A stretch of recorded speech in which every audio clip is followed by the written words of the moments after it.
તો વધુ એક મહત્વના સમાચાર ઉપર કરીશું નજર। દિલ્હીથી રાજકોટ આવતી એર ઇન્ડિયાની ફ્લાઇટમાં ખામી સર્જાઈ છે। દિલ્હી એરપોર્ટ ઉપર મુસાફરોએ આ અંગે હોબાળો પણ સર્જ્યો। એર ઇન્ડિયાના બદલે વિસ્તારાની નાની ફ્લાઇટ મૂકવામાં આવી। અમુક મુસાફરોની ટિકિટ કેન્સલ કરાઈ તો કેટલાકને હોટલ પણ આપવામાં આવી છે।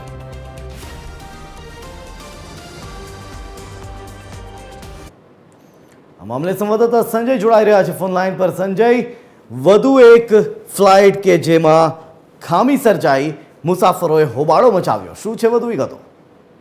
બિલકુલ જે રીતે કહી શકાય કે ખૂબ જ દુઃખભરી વાત કે અનેક રીતે કેટલાય દિવસોથી છેલ્લા એર ઇન્ડિયાની ફ્લાઇટની અંદર અલગ અલગ પ્રકારે કઈ ને કઈ મુશ્કેલી અને ખામી સર્જાય છે। ત્યારે આજે પણ ફરી પાછી એક એવી ઘટના બની જે દિલ્હીથી રાજકોટ જઈ રહેલી ફ્લાઇટની અંદર એર ઇન્ડિયાની ફ્લાઇટની અંદર ખામી સર્જાઈ અને તેની જે વિસ્તારા ફ્લાઇટ જે છે એની અંદર મુસાફરોને રાજકોટ પહોંચાડવાની આખી વ્યવસ્થા કરી। પણ જે રીતે કહી શકાય કે બોઈંગના મુસાફરો એક સાથે નાની એવી વિસ્તારા ફ્લાઇટની અંદર કઈ રીતે સમય શકે બધાય, એટલે એ પ્રકારની આખી પરિસ્થિતિ ઊભી થતા ત્યાં દિલ્હી એરપોર્ટ ઉપર ખૂબ મોટો હોબાળો સર્જાયો અને એ હોબાળાની અંદરથી જે રીતે કંપનીને તરત જ વ્યવસ્થા કરવી પડી અને તાત્કાલિક ધોરણે વ્યવસ્થા કરીને દરેક મુસાફરોને ધીરે ધીરે અલગ અલગ રીતે એને ફ્લાઇટ દ્વારા ત્યાં રાજકોટ પહોંચાડવાની વ્યવસ્થા કરી છે।